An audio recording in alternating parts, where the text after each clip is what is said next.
This is today's talk where we meet people, create memories, and explore opportunities every Tuesday and Thursday of the week. And then, other than me being funny talaga. So, Hola, buen dia. This is Mika. Welcome to another episode of Today's Talk, where we meet people, create memories, and explore opportunities every Tuesday and Thursday of the week. Rich culture, high-quality education, affordable living, and great pathways to permanent residency and travel across Europe. These are just some of the reasons why Spain could be your next perfect study destination. Let's learn more about Spain in today's episode featuring Gedu Global Education and Schiller International University. So hey guys, as mentioned earlier, we have a guest who will be speaking about Spain as a study destination. And now she's here with me. Hi, Miss Lee. Good afternoon. Good afternoon, Ms. Mika. Thank you for having me for today's podcast. So, by the way, I am Lee Rabulan, the Business Development Manager for the Philippines market of Gedu Global Education. So, Gedu owns a lot of institutions in Europe, in Malta, and as well in Dubai. So, later on, I'll be discussing one of the institutions that will be focusing for this afternoon's podcast. All right. So for today's podcast, we'll be focusing on Spain as a study destination. Spain is a great destination for Filipinos currently because of the pathways to permanent residency, and they're part of member states of the Schengen area. So if you can tell more information, Ms. Lee, about Spain po as a study destination. Well, actually, maraming benefits of going to Spain as an international student. One would be, I guess, being the pathway for the citizenship. Aside from that, yung security of the country. So, very safe naman and secure ang ating mga international students doon. Aside from that, I would say the healthcare. I mean, once you already have transitioned into like your PR now or your citizen na talaga sa Spain, very, very great talaga ang kanilang ang healthcare package nila for their citizens. So, Alright. one of those lang palang. Alright. And student visa pathway would be a great option for you guys if you would like to move to Spain eventually and explore your pathways to permanent residency. And focusing po on the school na meron kayong campus location in Spain, can you tell us more about Schiller University? So aside from Spain, okay, Schiller also has campuses in Tampa, Florida, in USA. We also have a campus in Paris, France, and also in Heidelberg, Germany. So that is aside from Madrid, Spain, which we are focusing for this afternoon. Alright.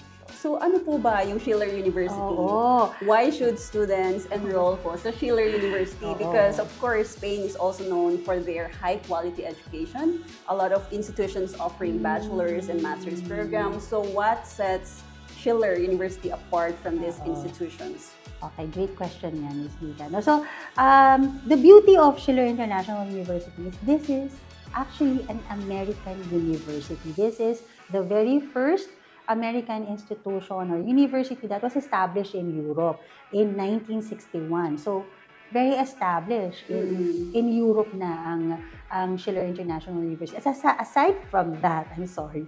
So, aside from that, the student will be getting an American degree.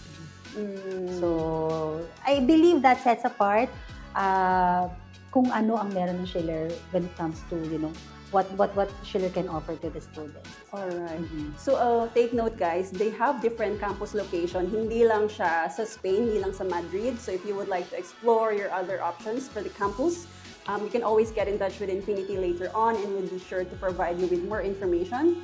So, when it comes to the programs, Ms. Lee, na in-offer ng Schiller University, you have the undergraduate and postgraduate programs. So, ano po yung mga study areas na in-offer ng Schiller University? Okay, so for the study area naman, we have for bachelors, meron kami mga business programs. We also have in tourism and hospitality. We also have Bachelor of Arts in International Relations and Diplomacy. We also have in IT, diba? So, meron din kami for that. data science, IT management, bachelors science in computer science. We have those for our undergraduate programs, and for our postgraduate programs, we have naman Master of Business Administration. Meron din kaming MBA in International Business. We also have Master of Data Science. We also have Master of International Relations and Diplomacy and Sustainability Management. So, those are the areas that we cater to our international students. So, very, very, talaga, in-demand programs, I would say. Alright. And hindi nyo kailangang kabisaduhin lahat yung programs nila because Infinity Migration Services is here to provide you with your options later on, because of course, we will apply for student visa and we have to make sure na yung i-enroll nating program has something to do with our background in the Philippines, because that way, it would give you higher chances of getting your visa approved. Alright? So, in terms of the campus location po ng Schiller University in Spain, can you tell us more about the facilities and everything na available po sa Madrid campus po ng Schiller? Actually, ang maganda dun sa Madrid campus, it's a whole building talaga. And talagang nandun siya sa sentro ng Madrid. So, and Madrid is the capital of Spain, so that means a lot of opportunities waiting for international students. Exactly. Yeah. So, it's actually a complete facility already. Like, isang buong building siya, everything is in there. It's a whole campus na already considered. So, may library. It's complete of all the facilities that a student needs para sa kanilang pagpag-aaral. Alright.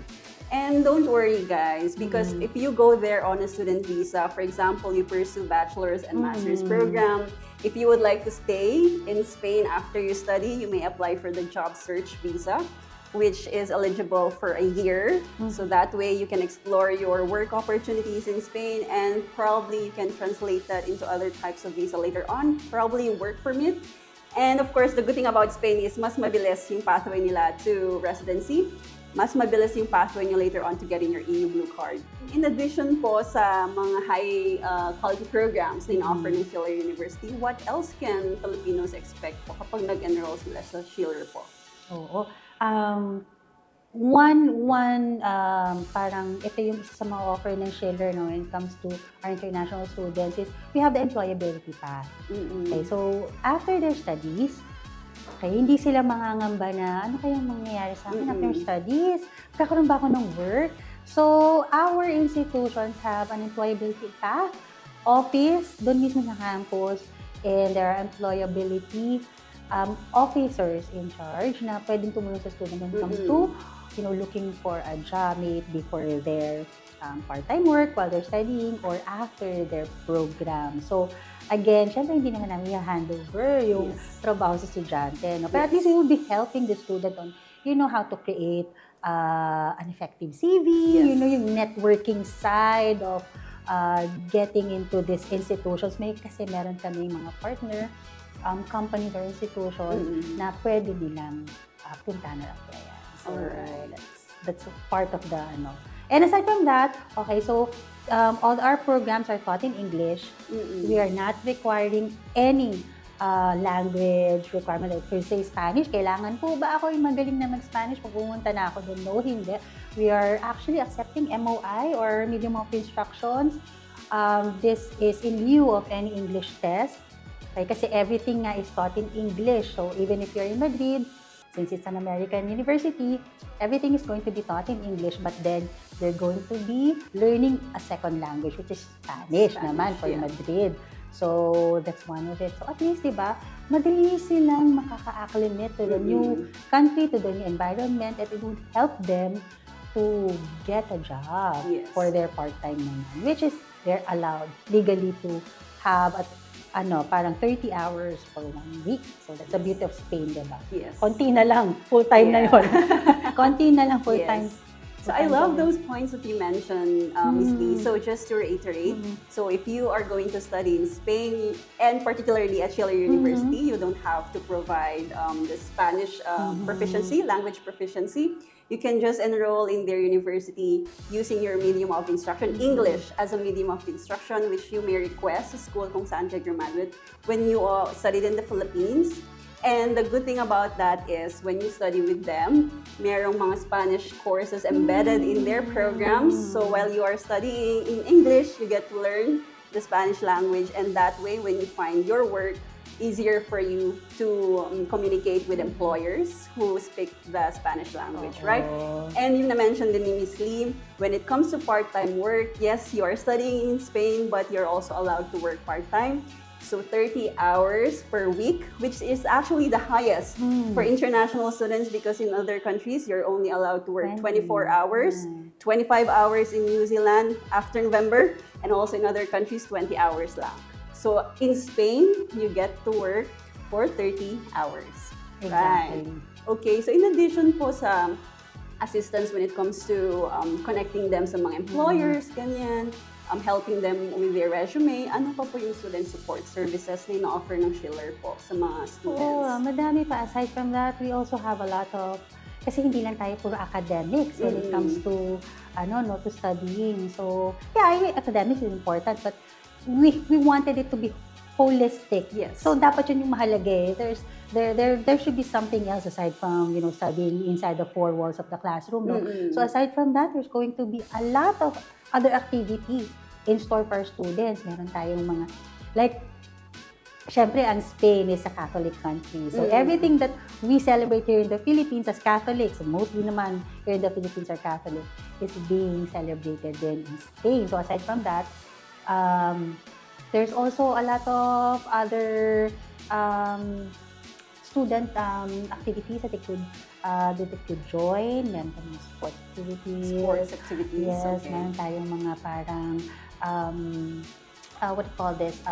Maraming societies Tapos marami rin kaming mga parang other things to do talaga. There's a lot, pero 'di ba hindi ako makapagsabi ko but there's a lot. They do field trips. They do that as well. Alright. Kasi rich in culture ang ang Madrid Rich in culture ang Spain. So aside from that, ngayon napupunta sila sa mga museums to learn about those things. Madaming ginagawa. So alright. So, what you have to keep in mind, guys, pag nagpunta kayo sa Spain and study with Schiller University, they have different activities to offer international students. Of course, yung iba siguro may mga additional fee lang, especially if they're going out, going on a tour, sa mga ganyan. So, the good thing is, mga field trips. they are not just focusing on the academics, and they wanted you guys to have fun as well as international students in Spain. So, in terms of the fee, Ms. Lee, because this is important to Filipinos, ano po ba yung mga offer ng Schiller University pagdating sa mga scholarships po? And ano ba yung range ng tuition fees na ma-expect nila for Schiller po? Actually, currently we're giving away on upfront 20% scholarship for all qualified students, no? So this is for 2026 intake. So 20% scholarship. Aside from that, there is the early bird pa, the 10% additional discount for the early bird. So if we're recruiting for the May and June intake, so ang early bird namin dyan would be around February. So pag na-meet yun, another 10%, and then if the student can pay it, the full tuition fee, another 5% discount. Alright. So overall, no, kung ma-meet mo lahat ng requirements, that's 35% scholarship. It's a lot of discount for you guys. Imagine 35% tuition fee reduction, and automatically po ba na ina-assess sila during the enrollment? Yes. So, yung actually yung 20% scholarship na upfront, it's not even parang a merit scholarship. It's really given To international students. Alright. Okay. So take note, they offer scholarships. And if in addition dun sa tuition fee reduction, when it comes to financial evidence naman, we show money for students studying in Spain, hindi rin siya ganun kalaki. Actually, nasa 500 more or less, because they only require 600 euros per month, and you have to cover your 1 year living costs. So that's more or less 500,000 lang in comparison to other countries na sobrang taas ng show money requirement na maabot ng million. Alright? So if you would like to know more about the fees and scholarships ng Schiller University, you can always get in touch with Infinity later on. Alright? How about po, Ms. Lee, the community pala sa Schiller University? Do you have a lot of international students na Filipinos po?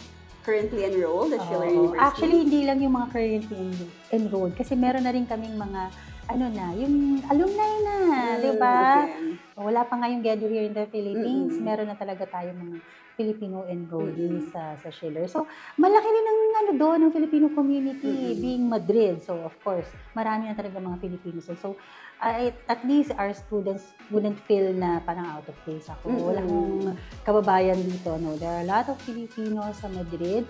So, you didn't feel left out. As well. So, mas madaling doon, mag-network Yes.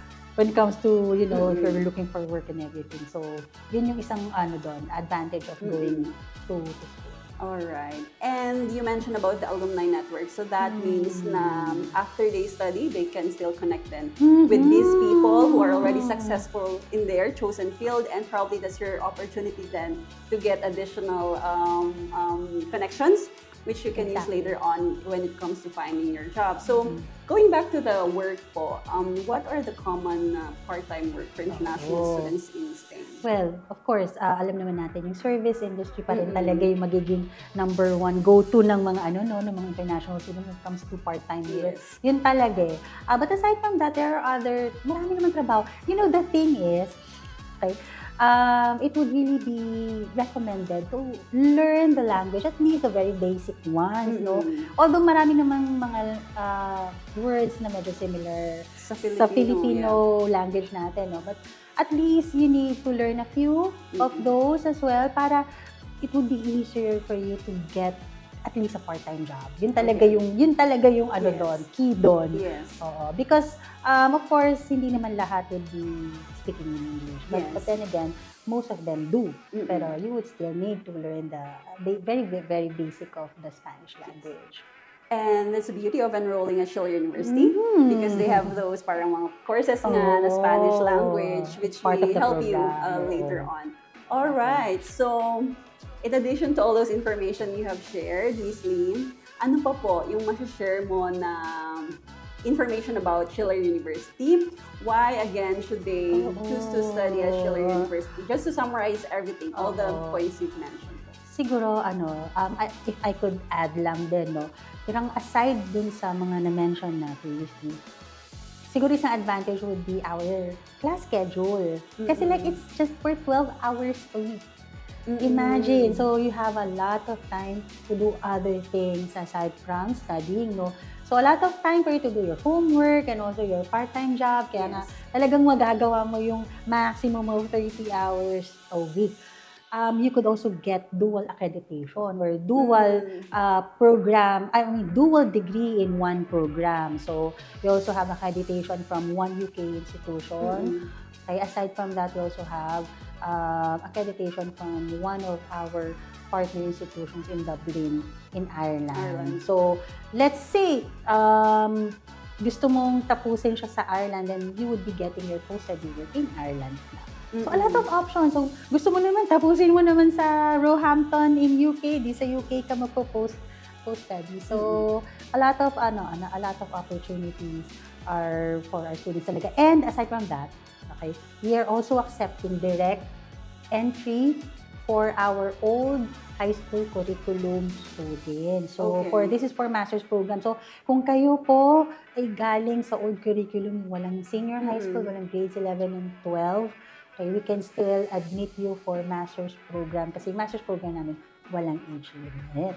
So, this is also an option, no? Kasi yung iba parang hindi pwede mag-direct entry. But for us, tumatanggap na kami ng MOI, pwede pa direct entry. From the old curriculum. From the old curriculum. Ang dami pa namin scholarship. And walang age limit. Walang age limit. And if you're parang thinking, saan ako titira? Accommodation ko, diba?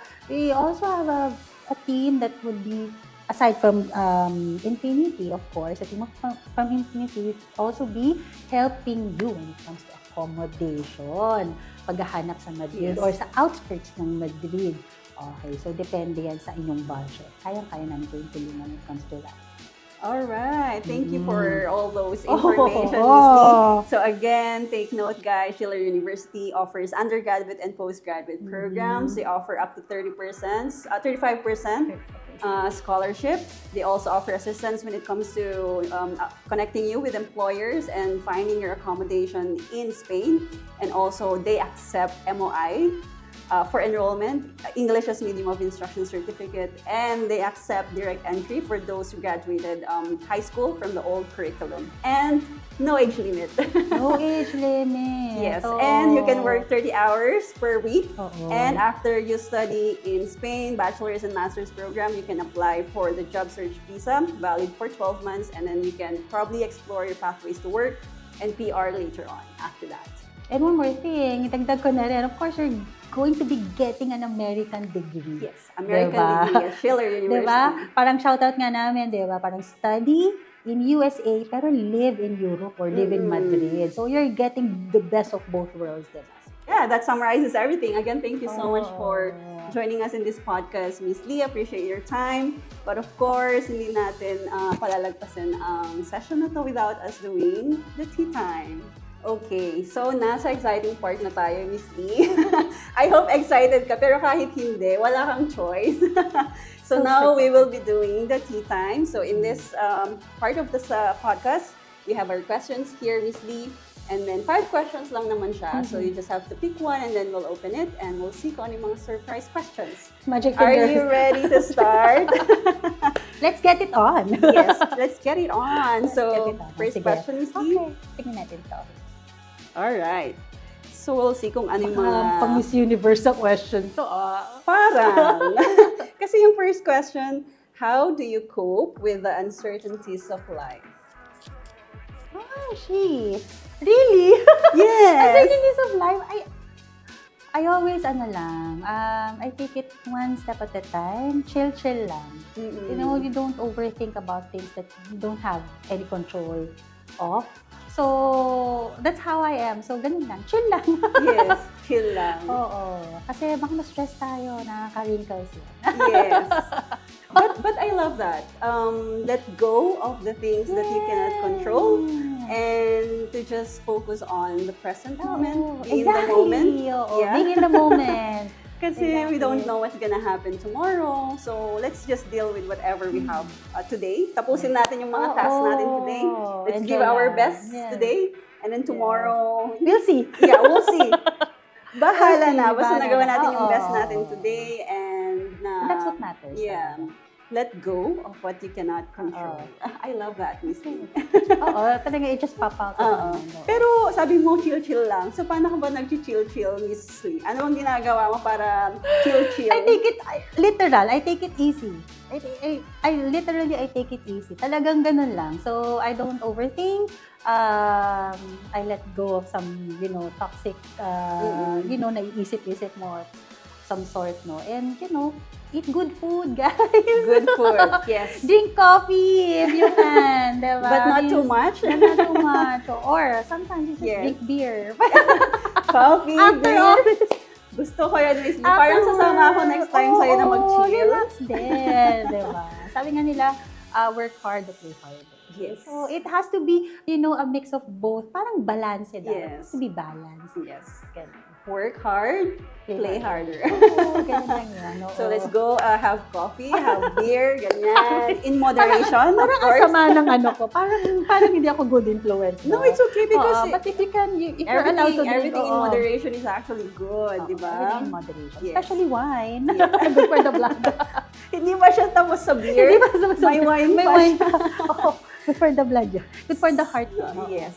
Ready ka na sa question number 2, Miss Lee? Di ba? Easy lang.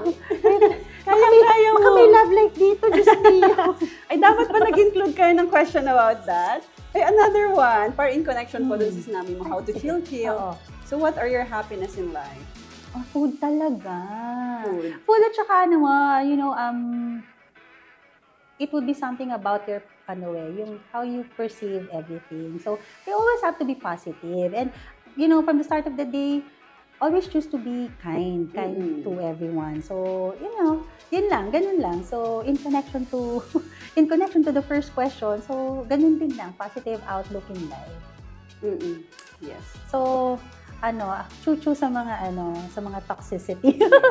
Ayaw Diba? natin ng stress. Oo, Nakakapangit ang stress. Yung wrinkles natin. Oo. So, ganun lang. Yes. Always choose to be happy, guys. Mm-mm. And to be grateful when you wake up in the morning and then you realize na your family is okay. Your you have a health is home, okay. Your health is okay. You have a roof Yeah. under your head. I agree. Those are the simple blessings. Yeah, that we simple should do. blessings in life. Oo. And actually, the little things are sometimes the big things. Those that matter the most. Exactly, oo. Yeah. But for me siguro, in addition sa mga ganung importanteng aspeto ng life, syempre kaligayahan natin yung mag-shopping. Oo.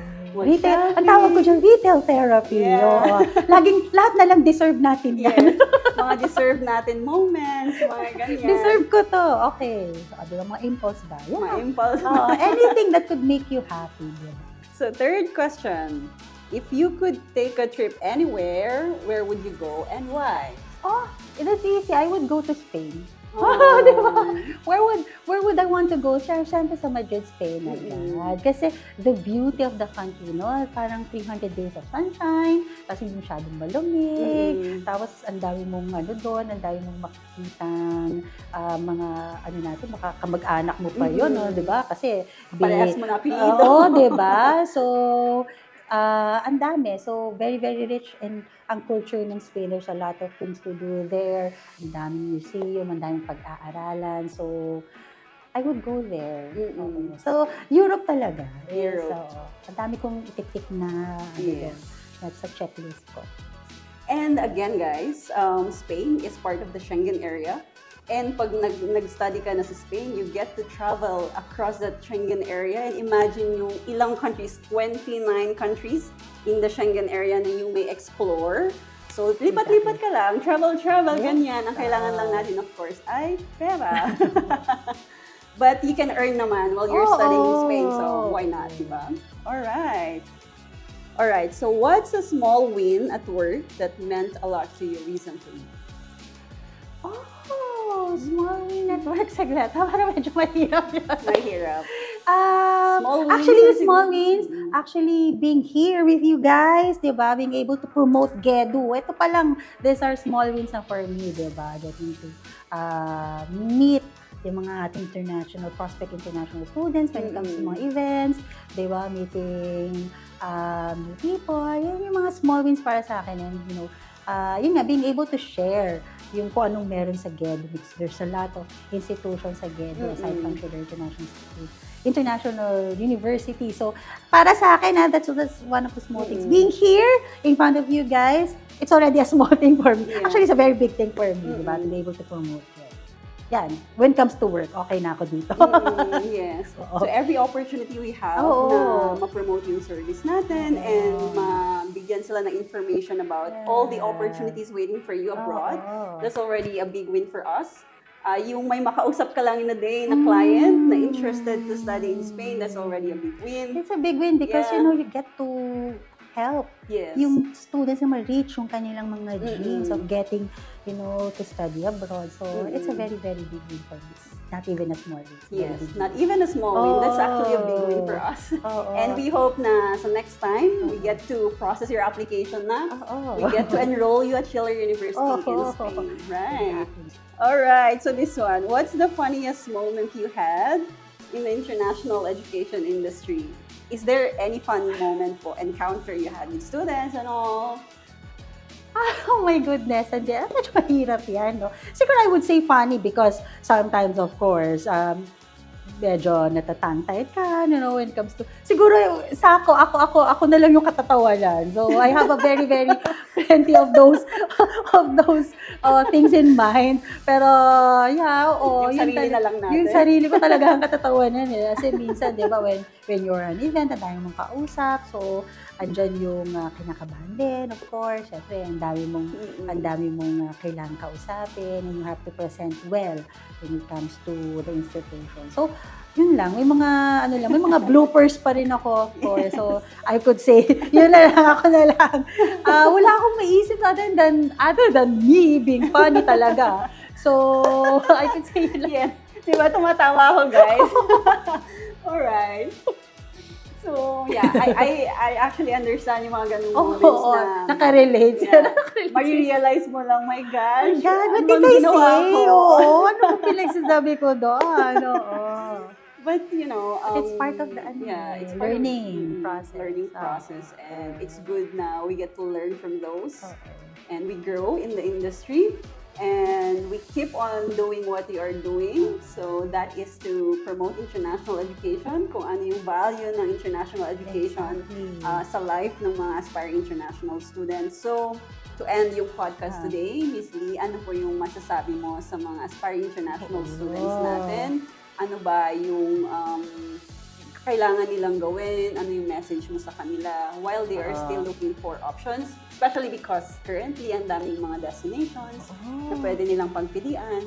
So, why should they study in Spain po? You know what, guys? Okay. So, if you're thinking of, saan ba talaga ako pupunta? Kasi ang dami eh. Europe alone, ang dami. Canada, ang daming schools. So, Australia, ang daming Yes. schools. But you have to consider this, no? Ano yung pinakamabilis na pathway for you to be able to transition into a PR and then get your citizenship, no? At least, masesecure mo na agad yung future mo and your family. Aside from that, sabi ko nga, very, yung security ng country, ng ganda ng Spain. It's a very, very beautiful country. It's safe. Tapos, ang ganda ng, ng healthcare nila. Diba? So, if you're thinking about it, so aside from that, you'll be getting, again, an American degree. The programs that we're offering are very, talagang in demand. Then talagang, ito na yung hinahanap for the future. Like, sabi ko nga, sustainability and management, that's a very in-demand program. It's actually, ano pa nga yan in partnership with the United Nations Institute of Training and Research. So, it's an exclusive partnership with the United Nations, yung program namin. So, aside from that, a lot of other programs available in university, in Schiller International University. So, again, if you're thinking about where to go, we are offering a lot of scholarships. Aside from that, let's say you're taking a bachelor degree, and paano nga ba yung yung scholarship on your second year, third year, fourth year, that's the time na papasok naman yung merit scholarship. So if you're doing good with your studies, you still get a scholarship after your first year of studies. Our postgraduate program is just for 1 year. Kasi kung sa ibang destinations, going to take you 2 years. O, diba? Kung nagmamadali ka, mag-Spain ka, 1 year lang ang program mo, graduate ka na, magtatrabaho ka na. You're on your way to getting that PR path. Alright. So, if you are considering of studying in Spain, now is your time to get started in your journey to Spain. So, if you would like to know more about your study options, and if you are interested to enroll at Schiller University, you can always get in touch with Infinity Migration Services through our Facebook page and our website.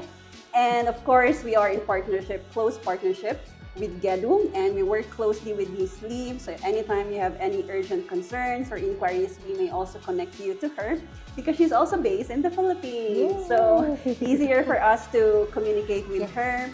Faster ang communication natin if ever gusto nyong makausap si Miss Lee. Alright. So again, thank you guys for watching today's episode. And until next time, bye everyone and stay safe.